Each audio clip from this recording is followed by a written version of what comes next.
Well, before we proceed, I wanted to tell you that by watching our videos, you agree and understand that the information provided by our experts and attorneys, including comments and replies from users, is not legal advice. So, use of information is at your own risk. I am Nipasa Pradhan, friends. Hello and welcome everyone to Immigration and Jobs Talk Show. And I'm very happy that we already have our guest for today, none other than Attorney Prashanthi Reddy. Welcome once again. Thank you so much for joining us once again today, Prashanthi. You're welcome. It's nice to be here again. It's really great to have you back. I mean, last week also we had a good session. You had your presentation on the H1B cap, and this week as well we are going to, do this topic, and we will be covering mostly the topic today, which is decoding H1B cap and uh, filing strategies and understanding the lottery process. So it's going to be a good one today, friends. I hope you are very excited. I totally am. And Prashanthi, would you like to tell folks out there who are probably joining us for the first time a little bit about yourself and also about the topic followed? It'll be great to start off with it. Yes, absolutely. My name is Prashanthi Reddy. I am an immigration attorney and I have been practicing for 25 years now. And I mostly do uh, employment based immigration, but I also do some family based. So I would say that I'm pretty well versed in H1Bs, green cards, Ls, anything work related, employment related, and also family based petitions as well, as I said. We happy to be here every week, and we usually have an interesting show, and we usually have a lot of people sending questions. We don't have time to take all of them, but we try our best. We'll continue talking about H1B cap season and filing strategies and understanding the lottery process. Because as we all know, and for those of you who don't, registration process is right now almost to its end. The last date for filing your registrations will be Friday, 12 noon EST. And so we in our office, and I'm sure other attorneys who do this kind of work, are extremely busy filing their last moment registrations, and we all know everything is last moment. We'll be happy to talk further, and I know you have a lot of questions, so let's start.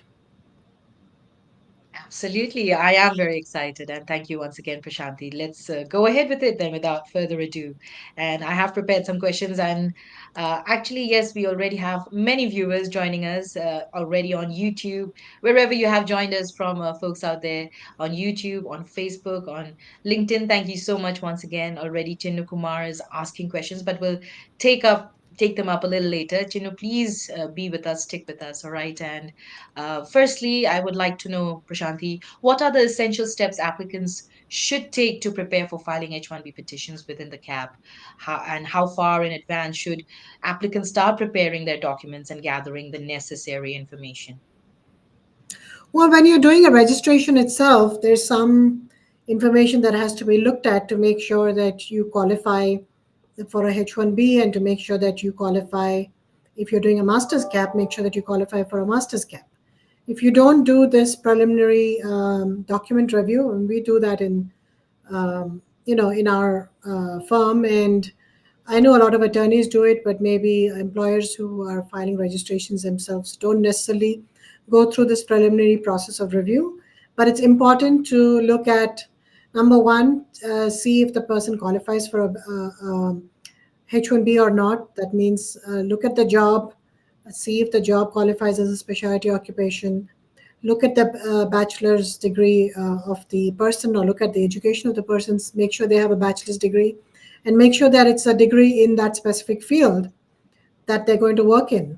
And then secondly, look at make sure that the registration is done correct, of course, and make sure that you enter all the correct information, especially the passport information. It has to be a valid current passport. It can't be an expired passport. If you have an expired passport this year and you're waiting for it to be renewed, you cannot file a registration, unfortunately. So make sure you have that. And also, if you're filing under master's cap, it's very important to make sure that the degree, the institution is accredited, and also that it's either a public or a private not for profit institution. And so these are the things that you look at, and also make you have to see that the masters is they've completed the masters, or they will complete it by the time you're ready to file the H1. So you cannot file the H1 after June 30th. So that master's degree should be completed at least by this spring semester, which I believe ends May. So you will then be able to file your H1 in May. So these are all the preliminary things that you look at even before filing your H1B petition when you're doing the registration. This is what you need to look at. Now, once you file the H1B petitions, now the next step would be after you file your registration is to see whether you get picked in the cap. And if your application is picked in the cap, then of course you have to make sure that you first of all submit on time. You submit, that is within the 90 days period that is given to you. And then you have to make sure that you include your registration approval. There is a document that they send you in the portal itself, which you can print out. So that has to be included along with your H1B petition when you're sending it out. Ensure that you're sending it to the right address. Remember, this year, you're no longer sending your petitions to the service centers. You have to send it to a PO box. All H1B petitions will be filed at a PO box. And you can also file online, of course. So those are a few things to make sure you send out the right fees. Remember, your fees are increasing as of April 1st, so it's very important to note what your fees are. Depending on the size of the company, the fees will change. The fees will go up by about $1,000 if you are a company with over 25 employees. So keep that in mind as well. Make sure all your forms are signed, your check is signed. So I think these are a few of the essential steps that you can keep in mind when you're filing your H1B cap petition. Keep them in mind, friends, and you are going to make it through. And stay with us because you're going to get so many more tips from the expert herself, Attorney Prashanthi Reddy. And Prashanthi, actually, you can even contact her directly. You can email her in this address, Prashanthi at reddyesq.com. Visit her website, reddyesq.com, or call her in the number 212-354-1010. That is Prashanthi Reddy for you. And yes, moving on, Prashanthi, I got some more questions. And if you can explain the significance of meeting the H1B cap and implications for applicants. And are there any exceptions or alternative routes for applicants who do not meet the cap requirements? So, in order to meet the cap requirements, you need to show that you have a valid job offer for the person that you're doing the registration for. And you obviously have to qualify. As I said, the job has to qualify, the beneficiary has to qualify. But I think if you're just talking about registrations, the only issue with the requirements for registration is that you be an employer with a valid job offer, and the beneficiary has a valid passport, and you do the registration correctly and you pay the fee. So that's the I guess requirements to do a registration. You're not going into whether your job meets the H1B specialty occupation requirements or not. That's You're not going into all that. That you'll go into. Of course, you have to do your due diligence to make sure that you do, but you have to prove that at the time of filing the H1B petition. You don't have to do it at the time of filing the registration. With reference to, are there any exceptions or alternative routes for applicants who do not meet the cap requirements? So, well, if you don't meet the cap requirements, meaning if you're not able to register, then you cannot file a H1B cap. You cannot file a H1B petition. So then if we're only again talking about registrations, then I guess if you are working for a cap exempt organization, then you don't have to file a registration. So, say you don't have a passport copy right now, and you're not able to file a registration within the time period, within Friday this week, then you could look for a CAP exempt organization to file your H1 for you. A CAP exempt organization is a not for profit organization that is affiliated with an educational institution, a governmental research organization. So these are all CAP exempt organizations, and you can file for a H1 at any time for these companies. Of course, there are requirements to for the H1B CAP to file the actual H1B petition also. And if you are not able to, if you don't get picked in the registration, then you will not be able to file your H1B CAP petition. And in that instance, the alternatives would be to file some other kind of work visa. I'm just giving you a broad answer because I don't understand if it's a specific question or it's a broader question. So I'm just going to presume it's a broader question. So if you're not able to file your H1B CAP petition for whatever reason, then then you won't be able to be on a H1. Then you have to look for alternative work visas such as TNs, L1, O1 is also an option. If you're from Australia, then E2 is also an option. TN is an option if you are from Canada or Mexico. So there are some other limited work visas. Of course, you can continue working on your OPT. You can work on CPT if you're a student. You can work on STEM OPT. So these are some of the alternatives that you have if you're not able to file a H1. Okay. I hope that is quite a tip for folks out there who have joined us. And also, thank you, Ajay, for dropping in a message. I will take them up a little later. Stay with us. And Prashanthi, what about some effective filing strategies applicants can employ, to increase their chances of success? Or is it going to be same and equal for everyone since it's a lottery? Yeah, that's the meaning of the lottery. It is everybody has the same amount of chances. Of course, if you are a master's degree holder, you have more chances of getting picked because you are entered into the lottery twice. Once under a master's cap, which is 20,000, which is a separate numerical number from the regular cap, which is 65,000. So you're first entered into a lottery for the master's cap. And if you don't get picked there, then you're entered into a lottery again for the bachelor's cap. Mm-hmm. So you're entered twice into the lottery. So you obviously have more chances of getting picked if you have a master's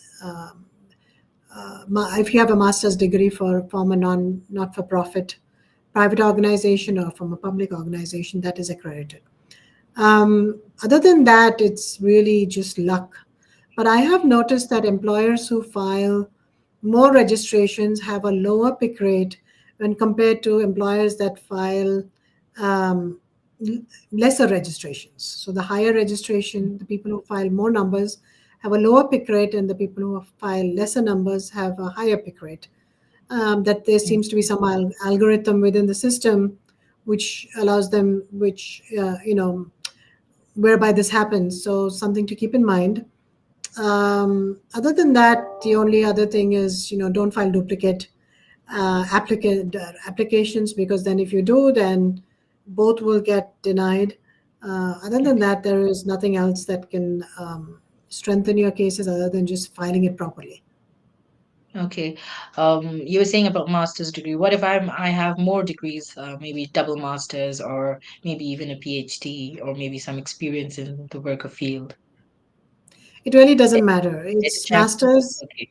Yeah, it doesn't matter whether you have one or two masters. One masters is enough. Two masters doesn't give you two shots at the lottery. It's the same. Okay. All right, Prashanthi. Moving on then. Um,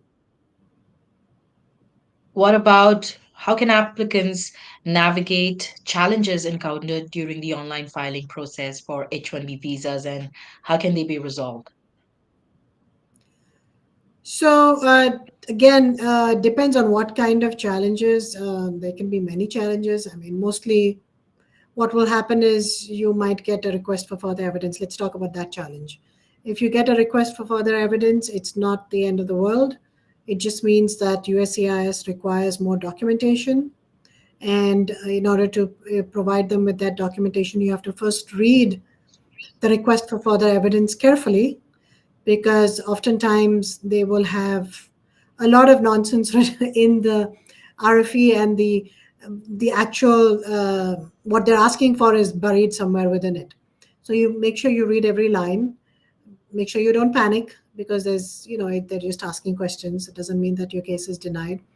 Make sure you respond to every single point requested in the RFE. So if you respond to some and you don't respond to some others, your case will get denied because you're not responding to all the questions that they have. So respond to all the questions that they have to the best of your ability. Also, respond on time. There is a deadline within which you must respond to every request for further evidence. Do that. Also, make sure you send it to the right address. They will tell you which address to send it to. Sometimes it's not the address that it came from. So don't presume that you just send it back to the address it came from, you'll be fine. Sometimes they ask you to send it to a different address. So make sure you send that to the proper address. And that's it. Send it by registered mail or by FedEx or UPS or some kind of courier service, just to make sure that you have proof that it was received by USCIS. Other than that, I would say, if you're not using an attorney, if you get a request for further evidence, I would suggest, if you're doing these applications on your own, that you use an attorney, because when this is the time when you may not be able to ascertain what they're asking for in the RFA, because it's not always straightforward. You have to understand why they're asking that question sometimes to be able to respond to it effectively. So these are a few of the tips that I have. Thank you, Prashanthi. These sound great, and I hope that folks out there are going to make the most of it. So I hope you're listening, folks. And thank you so much for joining Varg Saab, Salman, Pavan Kumar, Palla, Pavan, Sarika, Shivangani, Tej, Amir. Thank you so much. Stay with us. We'll be taking up your questions and queries for sure. But I have some more questions for you, Prashanthi. And though before that, maybe if you could say what else can they do if they are really confused at this moment? There's just 2 more days to go. So any tips, anything you want to say to folks out there who are applying for this, who are entering in this lottery H1B cap this season? I would just say do it quickly, because if you wait until the last moment, it's already the last moment. So you've already waited if you have not filed. So do it ASAP, and don't wait until Friday to do your registration, please, because on Friday we don't. If the system crashes, then you're done, because everybody will try to do their registrations on the same day, and then the system might slow down, or it might crash, and it's happened in the past. So I wouldn't suggest that you wait until the last moment. Do it as soon as you can. Yes, and that could actually be one of the potential challenges, or maybe online system crashing. So these are some of the challenges you might have to face also. So keeping them in mind, I hope you complete your whole process ASAP. All right, Prashanthi, let's go ahead with my questions that I have for you. Are there any recent updates or changes in online filing system that applicants should be aware of? And how can applicants stay informed about any updates or modifications to the filing process? Well, you could go to the USCIS website to find out what are their updates, and you can also subscribe to their emails, and that'll give you some idea as to what the changes are with reference to H1s or other type of visas. With reference to recent changes, we know that there has been huge changes with the online filing system. For this year, they've started new accounts called organizational accounts, and these organizational accounts allow you to have more than one user, more than one admin.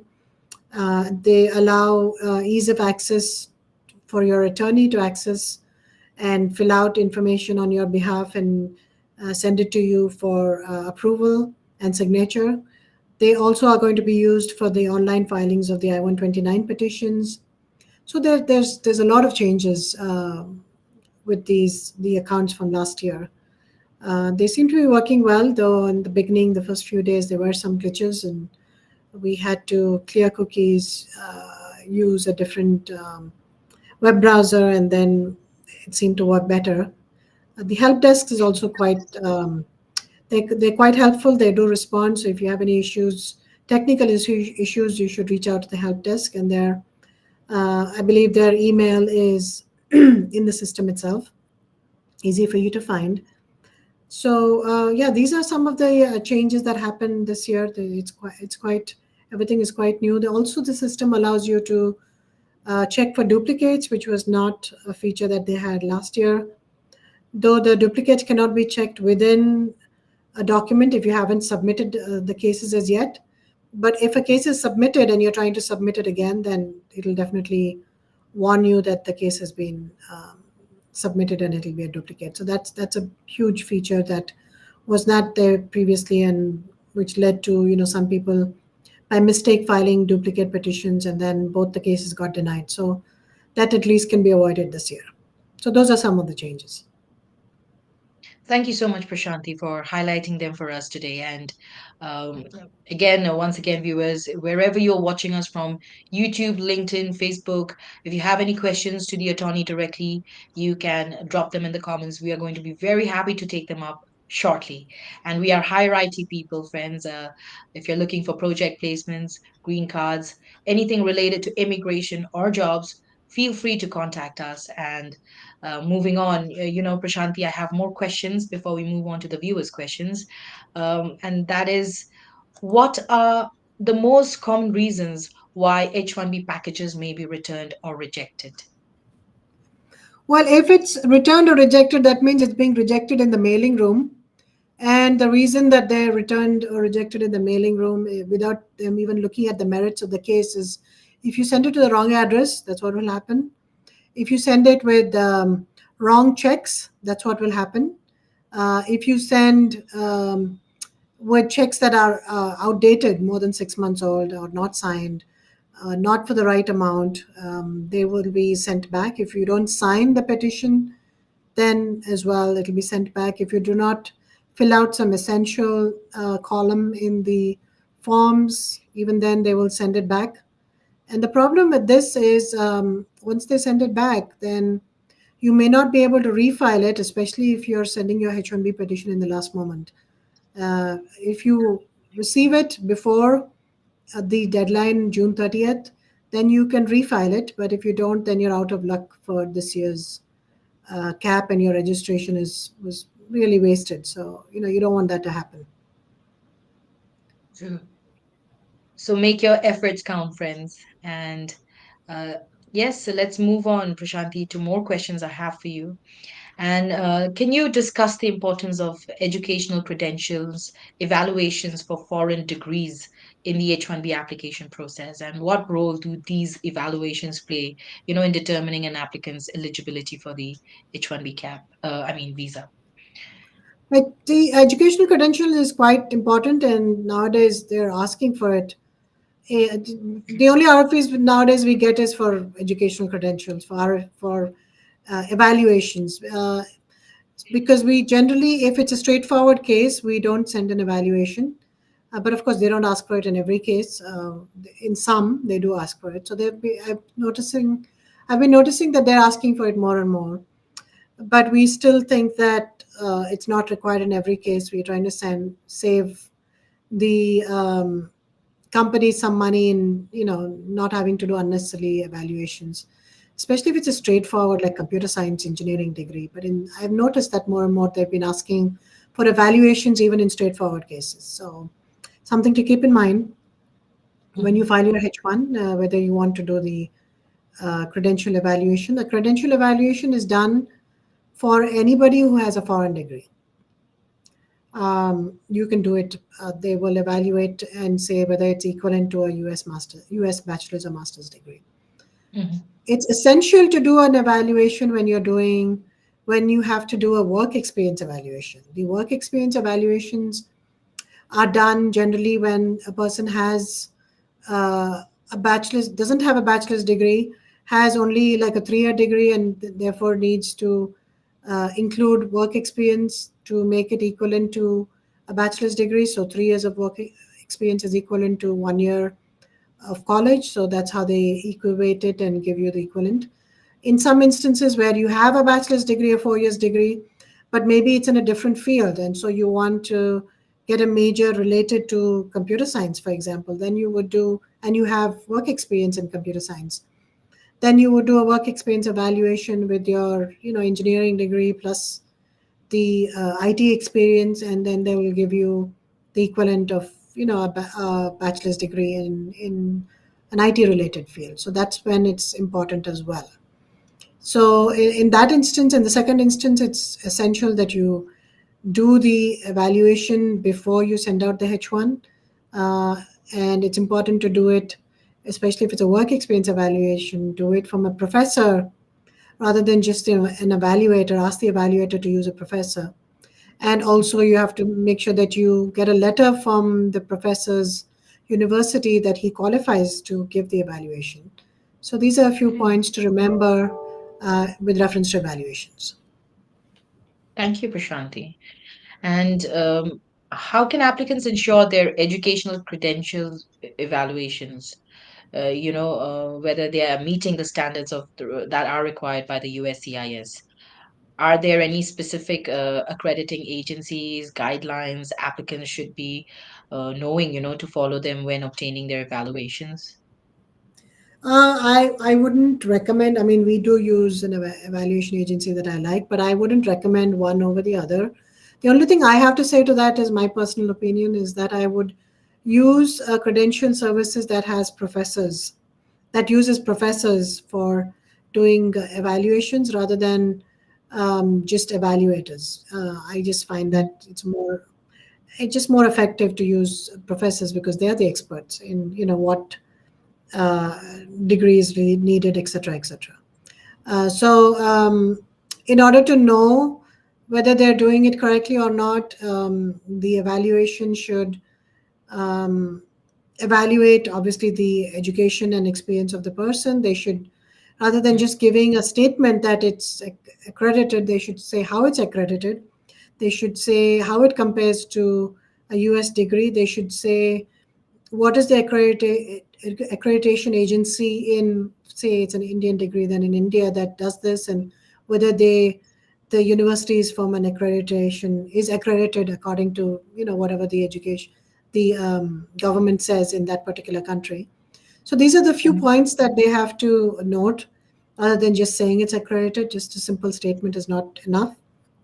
Also, you have to make sure that the evaluation that they're giving you, the final evaluation says that it's equivalent to a bachelor's degree in a field that they're going to be working in.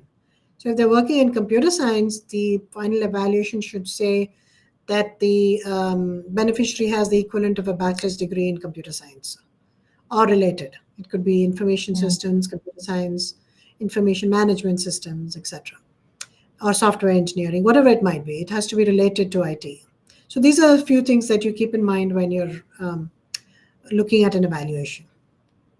Okay, and since we're still talking about evaluation, the educational credentials, so how does USCIS evaluate foreign educational credentials during the H1B adjudication process? And are there any factors or considerations that the USCIS takes into account when accessing foreign degrees? So another point that I wanted to mention about evaluations is that you have to make sure that the professor's resume is there in the evaluation in addition to the letter from their university if it's a work experience evaluation. So the resume is Mhm. important as well because that shows how the person qualifies, the evaluator qualifies to do the evaluation, right? So that's what USCIS is looking for as well. With reference to USCIS evaluating foreign credentials, if you're doing a work experience evaluation or you want USCIS to do it, as I said, they would do it as well. You have to request them to do it, and they will usually equate 3 years of work experience to 1 year of college. USCIS wants to make sure that the work experience is progressive. They want to make sure that you are submitting proof of the work experience. So they want to make sure that you have experience letters given by the HR or the person who usually gives experience letters, and the experience letters have a job description, uh, which is sufficient enough for the person reading it to see what kind of job it was. So USCIS will do that this as well, but generally we submit um, evaluations from evaluating agencies, and USCIS will accept these evaluations as long as they're done correctly. And I think we already discussed what elements have to be there in an evaluation. True. Right, Prashanthi. Thank you. If you don't mind me asking, up until now, this season, since the 6th of March, how many cases are you dealing with? So, I mean, with the H1B process, if you have, I mean, how many clients are you having at the moment? Quite a few. I don't want to say how many, but quite a few. And we're quite busy. And um, with registrations, mostly sometimes we do them, sometimes the client will do it themselves. But the actual business comes in when the H1 cap petitions get selected, and when we file the actual H1 petitions, that's when actual business comes in. Registrations also are good, but it's easy enough to do, and we don't discourage clients from doing registrations themselves. But with the H1B cap cases, we discourage them from finding it themselves, because there is a lot of information that goes into it, and a lot that goes into it with reference to the law, where you could easily make a mistake. So a H1B petition is complex, so you should take legal advice or use an attorney when filing a H1B petition. True, true. But did you face any challenges or anything that's significant this time? Anything? For the registrations, there were some challenges, mostly system related in the beginning, as I said.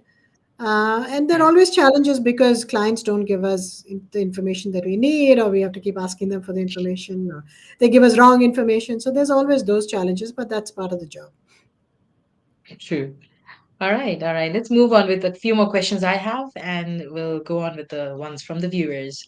So, can you provide insights into the H1B lottery process and how USCIS selects applications for processing? The lottery process is exactly what it says it is. It's a lottery process, so it's random. They will select, as I said, 20,000. From the 20,000, the masters people will be selected twice, one from the 20,000 lottery, and then again, if they don't get picked from the 65,000 lottery, if you're a bachelor's degree uh, Mhm. um, person, then you would only get you would only get entered into the 65,000 lottery, which is the regular lottery. And then we will know we will know next week, really, um, as to which cases have been picked and which have not. Before April 1st is when we will know whether they've been picked. So the next 10 days after the 22nd is when, or next week after 22nd is when we will know which cases have been picked. And they sometimes might be a second lottery, so we have to wait and see. The second Mhm. lottery will be done if not enough people have filed their H1s in the first lottery. So obviously they have to wait until the end of the H1B season, cap H1 season, which is June 30th. That's when you're allowed to file your last H1. So after that, if they see that the numbers have not been used up, then they will do another lottery like they did last year. So we wait and see. Let's hope for the best, folks. And you can definitely contact none other than Prashanthi Reddy. You can email her in this number, in this email address, sorry, Prashanthi at reddyesq.com. Call her in the number 212-354-1010, and visit our website www.reddyesq.com. And one more question I have for you is, what advice, Prashanthi, would you give to applicants to navigate the complexities of the H1B filing process successfully? And are there any common pitfalls or mistakes applicants should avoid during the filing process? Yes, and after this, let's take questions from the audience This because is we my don't. last, yes. Yeah, yeah, yeah. So, and I'll try to keep it as brief as possible. See, um, common pitfalls, mistakes. Again, I think I would just reiterate that. Well, first thing is use an attorney.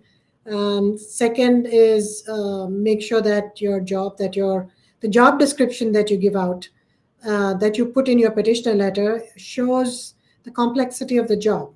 If you're going to be putting admin tasks in there, no matter what your job title is, even if you say software engineer or you say attorney or you say doctor, where obviously a bachelor's degree is required, but if in your job description it says the doctor will be taking phone calls, will be picking up the phone and doing admin work, then your H1B is not going to be approved. So make sure that you um, write your job description properly to show that a bachelor's degree is required. Make sure, of course, that the job that you're choosing to file a H1 with is a specialty occupation. I would suggest going to the Occupational Outlook Handbook, which is a publication of the Labor Department, which is available online, to see whether your job requires a bachelor's degree or not. Remember, not it doesn't have to be. Um, it has to be that most people require a bachelor's degree for that job. So as long as the OHIT says that, you should be fine, and it should require a bachelor's degree in a specific field. So if it says that, if the OHIT says that the bachelor's degree in arts is required, then it's not a specific field. MBA is not a specific field unless it says MBA finance or MBA Mhm. marketing or HR or something like that, something specific. Then remember that your job that you're doing is not a specialty occupation, so expect that you will um, get an RFE to show how it's a specialty occupation. So if the industry doesn't require it, but you're requiring it and you say that a bachelor's degree is required, so you should be ready with explanation of why your employer requires it or why your job requires it, and what is the complexity of the job that, whereby you're an exception and you require a person with a bachelor's degree, right? So these are a few points that I can think of that will help you if you keep these in mind beforehand and prep all this information beforehand, that you can avoid filing a H1, getting an RFE, and then maybe getting a denial. True. Thank you. Thank you so much, Prashanthi, for taking them up for us today. And yes, we are going to take up the viewers' questions. But before that, Prashanthi, we'll just go for a short break on Immigration and Jobs Talk Show. I am Nipasa Pradhan with attorney Prashanthi Reddy. Stay with us. Are you an IT consultant seeking a new opportunity? We offer job placement services for US citizens, green cards, EADs, and visa holders. We also sponsor various work visas like H1B, E3, TN, and green cards. 20 plus years of experience in the industry, exceptional employee benefits, highly rated by our employees. Global presence with 200 plus recruiters and direct clients. Connect with us. Call us on the number 833 412 8472 or mail us at support@higheritpeople.com or visit our website www.higheritpeople.com.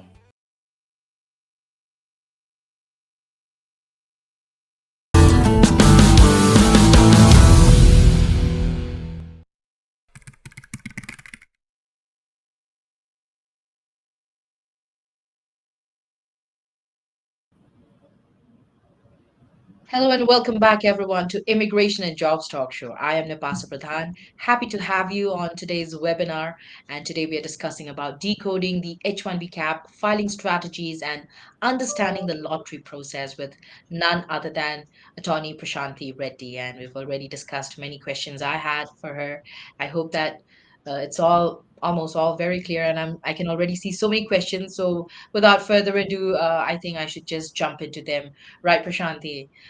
So Yes, let's move absolutely. on.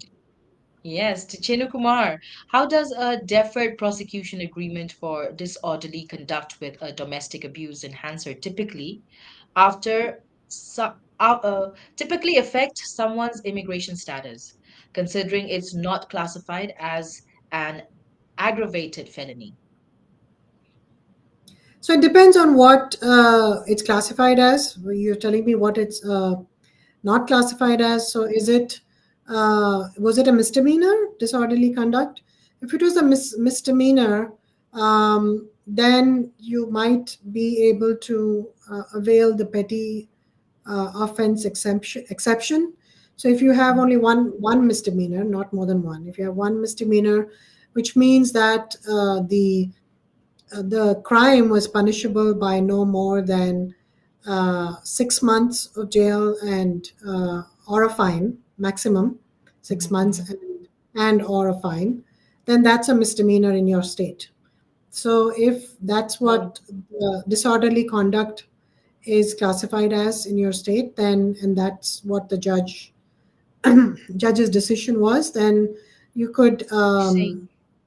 avail you could avail the petty offense exception. But yes, as you are pointing out, that it could also be a crime against moral turpitude. Now, this is all a problem for when you file a green card, or when you even go for a visa, or you're entering into the country, or it could be all this can come into play.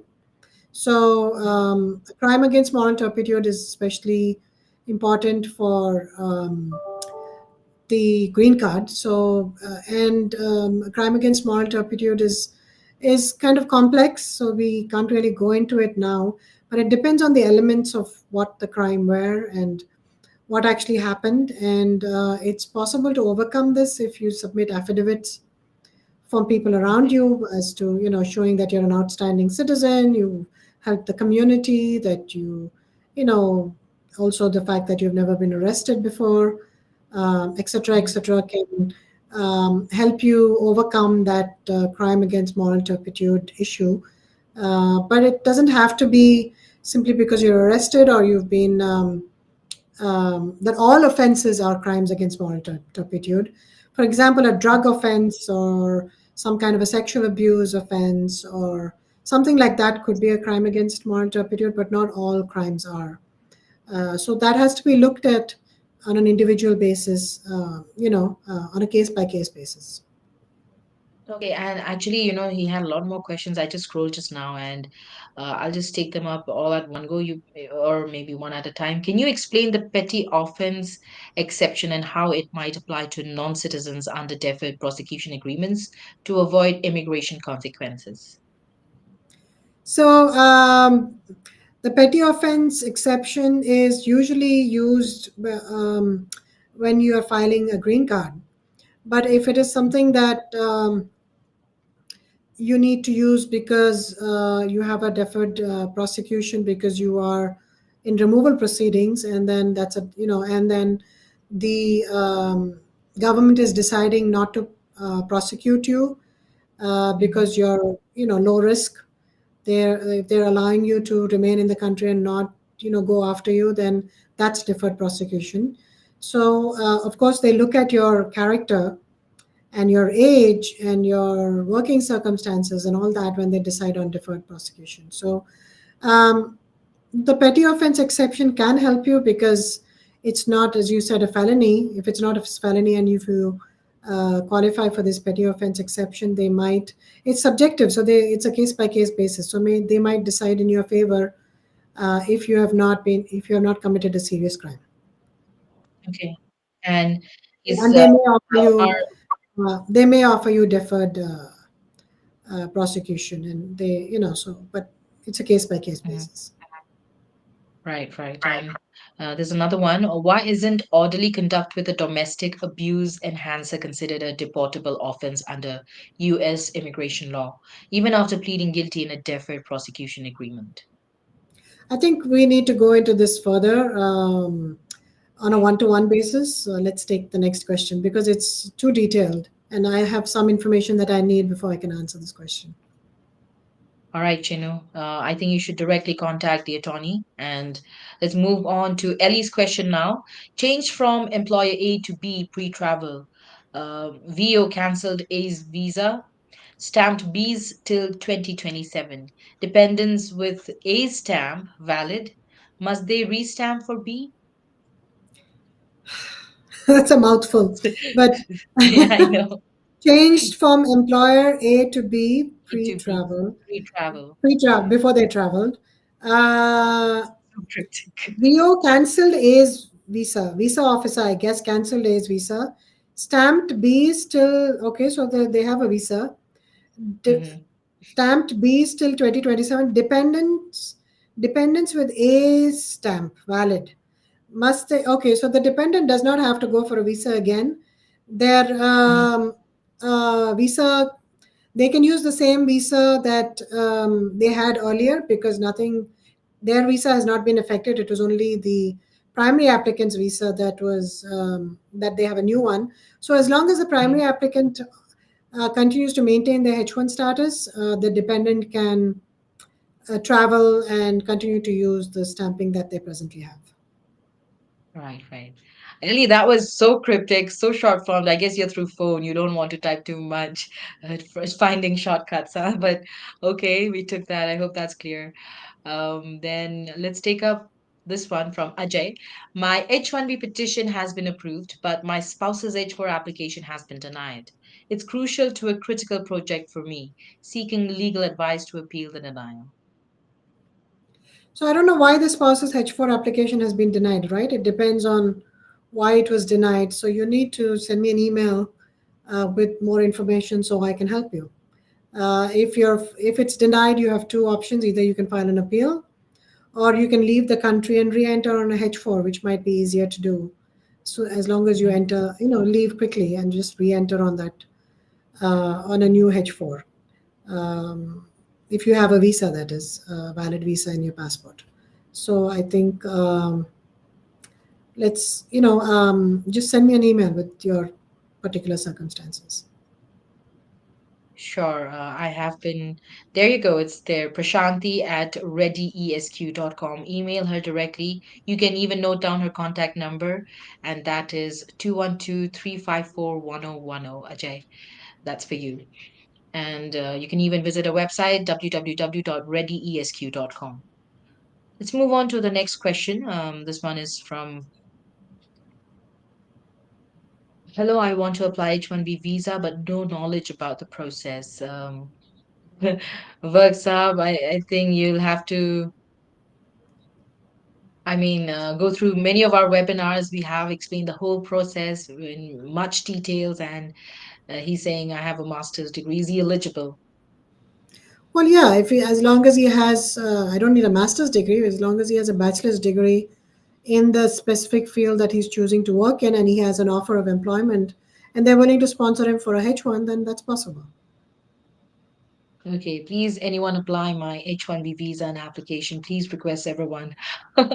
Thank you for reaching out to us, Bergsab, and we also deal with project placements. Feel free to write to us. You can contact us in our number. Contact me as well at 408-335-6444, or mail us. Just send us your details to support@higherITpeople.com. Even mail me at nipa@higherITpeople.com, and visit our website, www.higherITpeople.com. And anyway, let's move on to this next one from Salman. And he's saying, I am under H1B cap exempt nonprofit employer. Unfortunately, a company has been acquired by a non-cap exempt for profit organization. Will the H1B transfer still be possible? Hmm. Yeah, it may not be. You might have to file a registration now. So do that immediately. Ask your employer to file the registration, because if they have now become for profit, then you can no longer work on that cap exempt status. Mhm. All right, let's take up this one from Amir. This is a valuable team member has a capped subject H1B petition that wasn't selected in the lottery. The employee is nearing the end of their OPT period and is worried about their immigration status. What steps should be taken to address the situation and ensure the employee's continuity with the company? Yeah, it's not that simple, unfortunately. You should write to Congress and ask them to increase the number of H1B numbers. And if everyone does that, they might. But this is a real problem that people have year in and year out. I mean, for many years, H1B has been oversubscribed, right? So, what can Mhm. you do? You can file again next year. You can continue have them working on OPT if they have OPT. They can take another course and then work on CPT if the school allows them to do that. Of course, that Mhm, comes with the caveat that you have to be careful when you're doing day one CPT. USCIS mhm. might then deny, a H1 when you file it. Or you can move them to a different work visa, which is kind of hard because there are not that many types of work visas, and they're all country specific. So you could do a TN if they are Canadian nationals. You can do an E2 if they are Australian nationals. You can do an O if they're extraordinary ability. You can bring them on an L. Something to think about. L1B if you have a company, a foreign entity, and there's a relationship between the foreign entity and your US entity. So these are some of the options you have. Okay, Amir, I hope you have your answer. Let's move on to Zahir. Zahir is currently holds a cap exempt H1B visa and have never been subject to lottery. Can I work for a cap subject employer on concurrent H1B visa? If so, what is the maximum number of hours I am allowed to work? Yes, absolutely. You can work for cap subject employer as long as it's a concurrent H1, which means that as long as you're continuing to work with your cap exempt employer, you can then work part time with your cap subject employer concurrently. So you're having two H1s at the same time. How many hours can you work? That really depends on how many hours you're able to work physically, and which is believable, right? If you say something and if it's not physically possible, then obviously because you have Mm, to sleep, you have to eat, you have to do all those things, right? You have to mhm. rest. So keep that in mind when you're filing the H1 for, your second concurrent petition. Okay. All right, Zahir. All the best for that then. Um, I wonder how much can you work? How many hours can you work? I hope I hope you And figure that out. how sustainable is it, right? Because you're filing a Right. H1 petition for 3 years most probably. So, keeping that up for 3 years is also something to keep in mind. Right. Now, anyway, let's move on to the next one. This one is from Rani Mishra. I had H1B and worked for 3.5 years in USA, but got rejected, and I'm eligible for cap exemption. Can I file the petition and start working? No need to wait till it gets approved. Is that true? So, if you had a H1B and worked, I don't know if you're presently in the US or you're outside the country. I have no idea. But it is if you're not presently on a H1, either way, it's not called a transfer. You're filing a new petition because you're not Mhm. presently on a H1 because it says I had H1B. So I'm presuming that you're not on a H1 anymore. Anymore. Um, so it's not a transfer. It'll be a change of status if you're on some other status, or it'll be consular processing. So which means you cannot work. That only what you're saying applies only if you're filing for a transfer or an extension. So since it's neither, you will not be able to work upon filing of the petition. You actually have to get it approved, and you have to have an I-94 before you can start working with the new employer. And yes, you are cap exempt, so that shouldn't be a problem. Okay, okay. And just now, I mean, we had Zahir. So, Zahir, I would just ask you to reach out to me. You can call me in the number or even WhatsApp me in this number, 408-335-6444. We can help you out with your situation. So, tell us more about it. Email us at nipa@higheritpeople.com or even at support@higheritpeople.com. Or, yes, just note down my number best way 408-335-6444. All right, let's move on to the next question now. This one should be from Ishan. I am an Indian and I was on J1 visa and became H1B cap on October 1st, 2023 as change of status. Can I get the H1B stamp from Canada or do I need to go to India for stamping? You can go anywhere for stamping. You can go to Canada for stamping if you want to.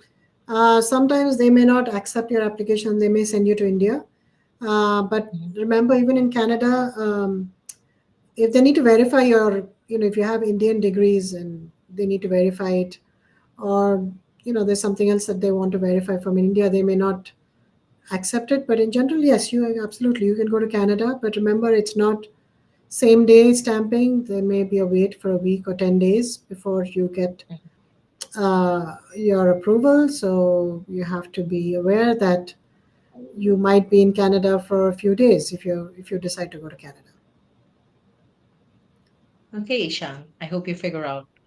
Now, this next one is from Sahil. Can I start working for the new employer before the H1B extension is approved, given that my current visa expires in 2 months and the extension petition has not yet been filed?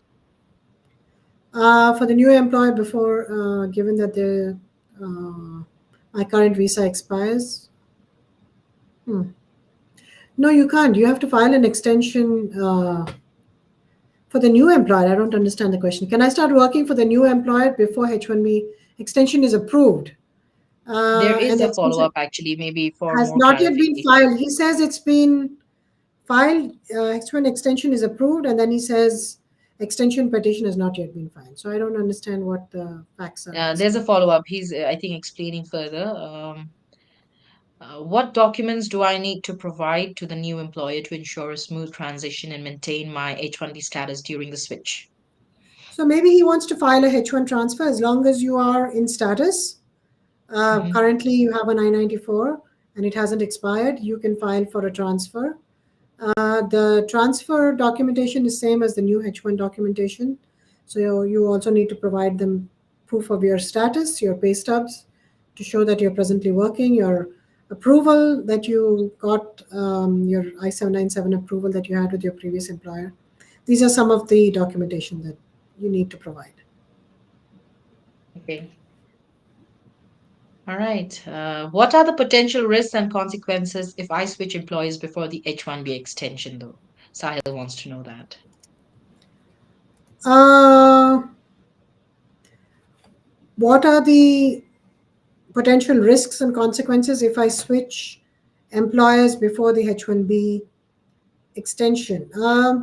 As I said, I'm not sure whether this person already has an I-94 or the I-94 has expired. If the I-94 has not expired, there are no risks. You can file a transfer at this point of time, and it's as per last action rule. Whatever case that you file later will be your status. Of course, the risk happens when the H1B gets denied. Then you might, fall out of status, especially if you're thinking of moving jobs even before approval of the job.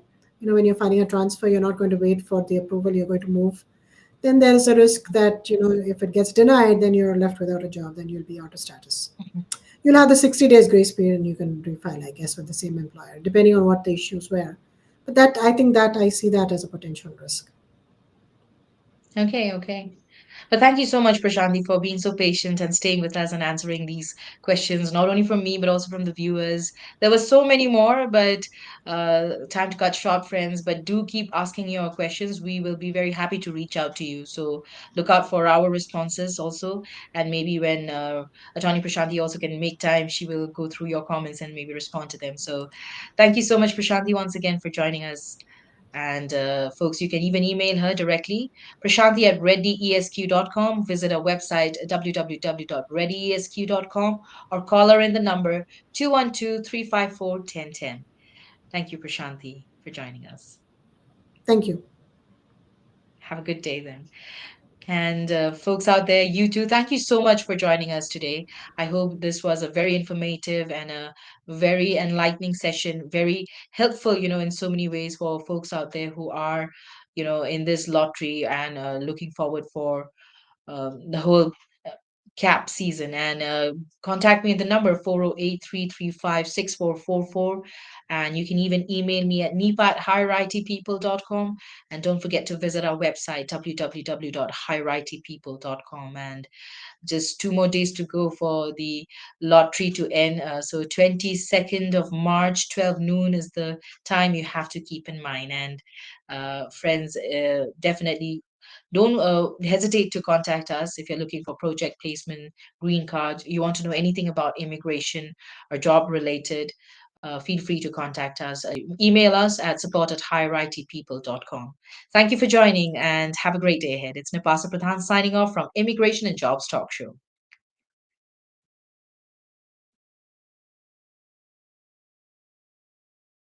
Are you an IT consultant seeking a new opportunity? We offer job placement services for US citizens, green cards, EADs, and visa holders. We also sponsor various work visas like H1B, E3, TN, and green cards. 20 plus years of experience in the industry. Exceptional employee benefits. Highly rated by our employees. Global presence with 200 plus recruiters and direct clients. Connect with us. Call us on the number 833-412-8472 or mail us at support@higheritpeople.com or visit our website www.higheritpeople.com.